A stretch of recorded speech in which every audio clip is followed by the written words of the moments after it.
siya sa mga TV bumper roles, sa mga romantic comedy movies at comedy gag shows. Inilunsad siya sa pelikulang Gagay, prinsesa ng brownout ng Viva Films at na-nominate bilang Best Actress sa Manila Film Festival noong taong 1993. Ginampanan niya ang mapangahas na papel sa pelikulang The Secrets of Sarah Jane Salazar. Sana'y mapatawad mo at nanalo bilang Best Actress mula sa Gawad Urian noong taong 1995. Naging kontrobersyal at tinubok din ang kanyang buhay pag-ibig noon. Pero nalampasan niya ito at ngayong matasagang samahan nila ng asawang si Ariel Rivera kasama ang mga anak nilang sina Joaquin at Julio. Marami nang sumikat pero ilan lang ang nagtagal at yan ang pinatunayan ni Jelly de Belen. Kaya naman malaki ang tuwa at tiwala ng mga taong minsan na niyang nakatrabaho noon. Sinabi mo sa kanya, dinirect mo siya, alam na niya. So, alika na, game na, ganun yun. Ganun, yun ang kulit niya. Parang kapatid ko na yan, so kung saan siya, doon ako. So I'm happy for her. After so many years, at I'm sure she'll be an asset. Dalaga pa si Jelly kasi no that time eh. Pero, siyempre, iba kulit nung bata na yun, bata siya. Sila yung nakasama ko na doon ako natuto behind the camera. Yun ang aking first trabaho behind the camera. Kasama si Jelly, kasama yung grupo namin sa Tropang Trumpo, sa Channel 5. Si Jelly de Belen ay isa sa mga masasabing original kapatid artist dahil dito niya na ipamalas ang kanyang galing sa comedy noon. At ngayon, sa kanyang pagbabalik bilang kapatid, katakam-takam na pagkain ang kanyang ihahain. Jelly! Oh, welcome, welcome! I'm so glad that you're here. This is the first time na malaman ko ngayon. And I'm very happy na another friend, another colleague is with us here on TV5. Congratulations and welcome to our network. Hi, Jelly. I'm very, very happy na nandito na rin sa Kapatid Station. Tunay kang kapatid. Welcome! Very jealous. I'm sure ngayon, lalo ka pang sasaya kung mas masaya ka na. Congratulate kita doon sa bago mong show and sa paglipat mo rin dito. Welcome. Hi, Jelly. How are you? Welcome to Channel 5. Yes, ang bagong-bagong nating kapatid, si Miss Jelly. I'm so happy na kasama ka na sa Kapatid Network. Hi, Jelly! Welcome to TV5 and best of luck sa inyong bagong show. I know you're gonna enjoy that show. Dati ako welcome ngayon. Welcome sa TV5. Welcome, kapatid. I'll see you soon. Mainit ang pagtanggap at pagsalubong ng mga kapatid star sa pinakabagong kapatid TV host na magpapasarap ng ating mga umaga. Pero ngayong hapon, maiinit na intriga ang tatanggap at sasalubong sa kanya. Live na live, Jelly de Belen para sa Presscon Express. Mga kapatid, mapigilan ang paghaba ng listahan ng mga bago nating kapatid at kasama natin sa paparazzi, Miss Jelly de Belen. Nagbabalik! Nice to be here. Hello, Jelicious. May lipstick ka. Ganyan na talaga ka, Jelicious. Pati lipstick ko kinakain ko na. Grabe. Okay. Welcome. Okay. Anong nililitig-litig? Walang sinabing masama si Mo, ha? Walang sinabing masama si Mo sa'yo, ha? Hindi, Wala. kami ni Wala. Jelly. Kanya. Jelly, magkaibigan Oo, kami nung batang-bata pa. Ganito pa lang siya. Oo. Nakikita ko na yan. Hanggang ngayon, Hanggang ngayon. Hanggang ngayon, ganun pa rin. Kaibigan pa rin kayo. Okay, Kasi unang sa baka question. bibisita yan noon eh. Super. Matagal. Bigyan mo naman ako ng flowers para matakpan ko yung legs ko. Oo, ang ganda-ganda naman ang legs. Pre, unang tanong, ang tagal na kasing nasusulat na ikay lilipat dito sa TV5, Tama. pero wala kang kinumpirma. Wala. Anong dahilan? Bakit? Medyo tinag-guess mo pa ang marami, quiet ka. Eh kasi hindi pa kami pumipirma nun eh. Okay. Nung pumirma kami, nag-start na kami kaagad-agad. Oh, ang bilis, no? Mabilis. Kasi siguro matagal yung pagplano, matagal yung usapan, and then finally when both parties agreed to it, we started right away. Okay. Actually, siguro parang feeling nila, parang alika na, mag-usap na tayo kung anong gagawin natin kay Jelly. Tapos, ayan na kaagad. Agad-agad. Okay. Kasi puyat na puyat ka ngayon, di ba? Medyo. Umakap kayo umaga. 7 a.m. Oo. Ano yung ginawa nyo? Di ba? Ginawa namin yung show mo. Real confession. May bagong show si Tita Christy, ang Real Confessions. Na yung ginawa naming taping yesterday, halata ko Pilot. hanggang kanina, yung pilot episode. November 5. November 5 ipapalabas. 9:30 Sabado. Tama. 9:30. Hindi, Paano Tita Christy? Rupa, grabe ang kwento na ito. Anong kwento? Yes. Ito Kasama yung... ko dito si Wendell Ramos, Oo. siya yung asawa ko dito. Oo. Grabe ang kwento nitong sa Real Confessions. Namatay ang babae. Araw-araw may communication pa rin sila. Si Roy, si Nem. Nag-i-internet yung lalaki, sumasagot sa pamamagitan ng mga signs. Panaginip, Oo. di ba? Nagbablog siya. His wife died about a couple 3 of years years ago. ago. 3 years Mm. ago. Tapos nagbablog siya, ano ba, every day or I don't Oo. know. Susulat siya na, oh, Dear Mama, Mm-mm. ito nangyari sa akin today or kinukuha ng TV5 ang story ng buhay natin, ganyan-ganyan. Ibibigay ko Pero ba? wala na si Nem. Wala Patay na si Mama. Nakaka-stress. Yeah, Napakaganda, pero napakaganda. ang ganda-ganda ng love story nila. Sobrang ganda ng love Sobrang story. Pero hindi talaga siya yung puro happy moments. Hindi makikita mo yung struggle nila when she was sick. Basta maraming kwento. Ang My ganda, gosh, ang pang ganda Halloween talaga, horror. Hindi siya horror! Love story Love siya! story. Okay, thank you, love story ito. Richard Pag love story, horror sa'yo. Bakit Richard, resolution? alam Yes, ko Miss na. Jelly, Jenny, welcome, salamat, siyempre. Uy, sana magpunda ka. Ay, Wala. Naku, wala. Sa TV pala Hindi, kasi tayo.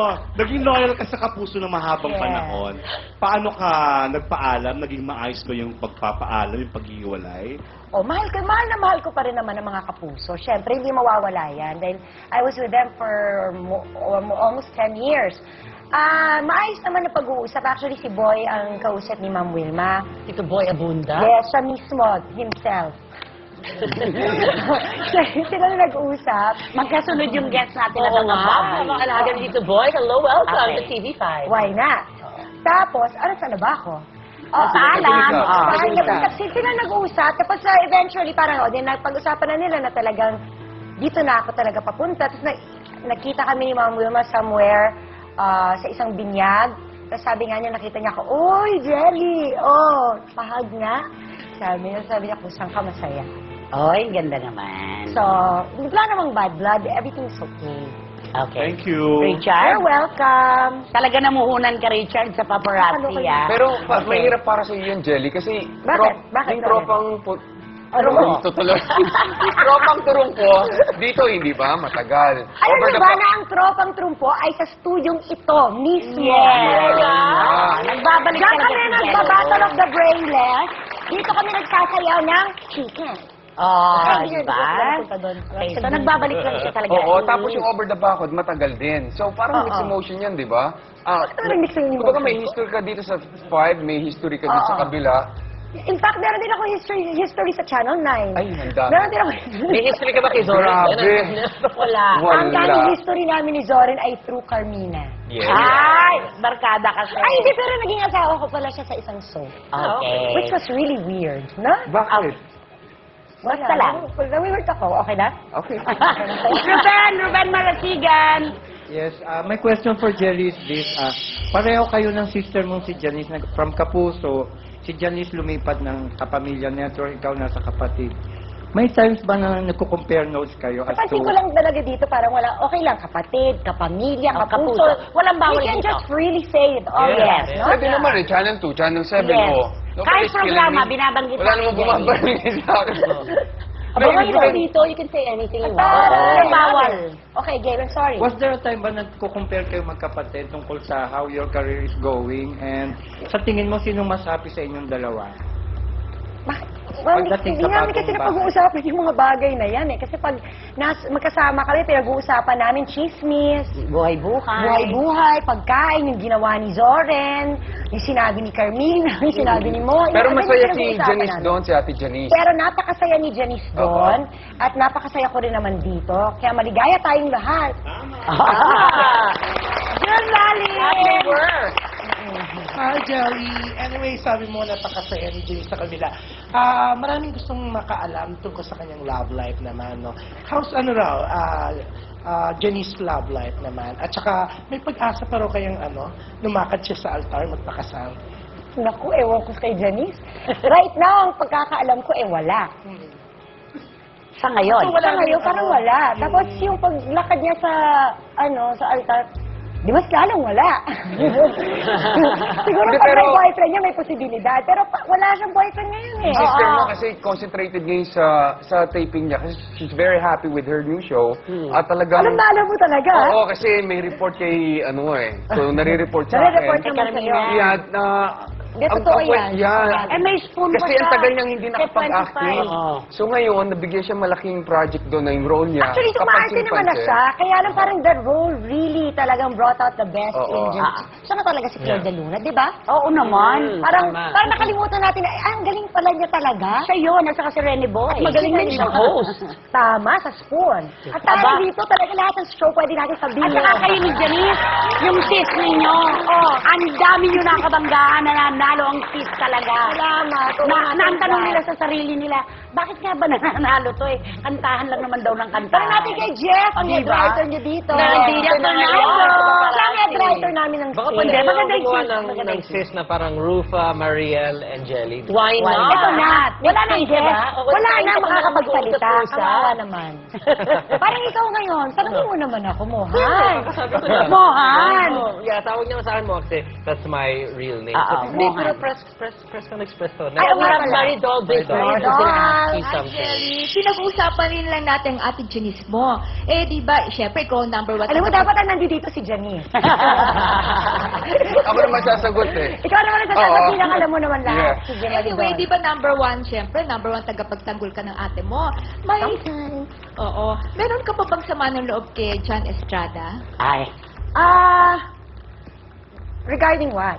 Hindi, wala. Okay na kami ni Jan. Okay na kami ni Jan. Never naman nagkaroon ng sama ng loob si Ikaw Jelly. ang spokesperson ni Jelly. Yes, yung magkapatid. Nagkaroon. Tuloy mo nga yung sagot ko. Oo, wala Hindi ko naman pa siya. narinig. Wala akong narinig na pag-uusap nila na masama ang loob ni Jelly, kay John. Pero syempre, Wala. kapatid niya. Ako, Ewan ko lang si Denise. Pwede ba si Jelly na magsalita? Okay, okay. Thank you. Ako pwede naman. Hindi mo lang kasi naitatanong noon. Okay. Hindi, pero okay naman kami ni Jan. Right now, we're okay. We're okay. Glenn si Bongga, sundan mo na. Ayan, good afternoon. Ayan, Jelly kasi kaya natatanong sa'yo yung ibang tao kasi wala masyadong bad intriga talaga sa'yo. Isn't that good news? Yeah, oo. Ganda yun. So ang tanong ko, tungkol din sa mga taong malapit sa'yo. Controversial nga yung mga kaibigan mo sila, Carmina, saka si Aiko, lalo na kung pag-uusapan Mabuti na lang ako yung hindi controversial. Oo. Yung love life nila saka yung mga pinagdaanan sa Eh, buhay. controversial ba ang love life niyo? Si Candy. Eh, ba't si Candy? Ikaw tinatanong ko. Nandito si Derek eh. Uy. Ay, oo nga! Masaya na si Direk kay Ay, Jelly. oo. Sinang si GB ang director ng Jelicious. Pero Jelly, ang tanong ko, sino sa dalawa, kay Aiko at saka kay Carmina, yung pasaway at hindi nakikinig sa payo ng kaibigan? Pagdating sa Sa love love life, nakikinig naman sila pareho. Yung sumunod ay ibang usapan. Pero syempre kami ay nandito lang para magpayo. We are just friends who give advice when they seek it. Tapos, nasa sa kanila na yon kung susundin nila. Kasi buhay pa rin naman nila yon. Kay Sabi mo sa Carmina, akin, di ba, madaldal si Aiko. hindi, pero si Aiko talaga ang todo. Pero, si Aiko to talaga, minsan sumusuko na kami. Pero si Aiko, talagang nakikinig naman siya. Yung susunod, ibang usapan yon, di ba? Tinatry niya, pero minsan talaga hindi kinakaya ng powers niya. Pag in love ka talaga, pag lalo pag sinasabing, tigilan mo na yan. Eh, kung mahal niya, matitigilan mo ba yan? Bakit ka rin sa Christy nakatingin? Ewan ko, bakit? Hindi ba kayo ako tumingin? Hindi, kay Mohan siya nakatingin. Okay. Kay Mohan ako napatingin. Oo, kay Mohan. Kung bakit, hindi ko rin alam. Hindi ko nga rin Hindi ko alam. rin alam. Ako rin hindi ko rin alam. Carmina, nakikinig naman. Carmina nakikinig naman. Oh, it's in fairness to me. Kung alam mo lang mga sinasabi ko kay Carmina. Jelly, ikaw ba kahit minsan lang hindi ka lumapit sa mga kaibigan mo to seek advice naman tungkol sa inyong... Oo naman. To Oo naman. seek for advice para sa inyo ni Ariel? Actually, more than seeking advice, it's more of airing out how I feel. Kasi minsan parang, Ganon, o kaya... Perfect husband naman si Ariel, di ba? Crush ko yun. Crush niya yun. Sobrang idol na idol ko si Ariel. si Mohan. Basta pag may sinasabi masama tungkol kay Ariel, ako first. Oo, sa Juicy. Siya yung hindi mabalik Bakit mo nasabi kayo na tumatungkol kay Ariel? Hindi, wala lang. Every time Pag na may yung subject na Ariel, ako first in line. Ako, idol na idol ko yung asawa ko. I trust you, man. So, ingat lang sa sinasabi mo tungkol kay Tapos Ariel. Jelly, kayo pa rin ni Ariel ang hands-on sa mga anak nyo. Of course, sa pamumuhay nyo. Yes. Ay, ilan ang kasama nyo lang nakasambahay sa bahay? May mga kasama kami sa bahay, pero kami ni Ariel ang nakabuntot sa mga Joaquin, bata. But they're much older now, But nakase, di since ba? Waki and Julio are 12 and 10, they don't need much, they need guidance from us, but they don't need much tutok, not like before, nung babies sila, we had to be there 24 hours a day. And then, moving on. Let's talk about Delicious naman. It's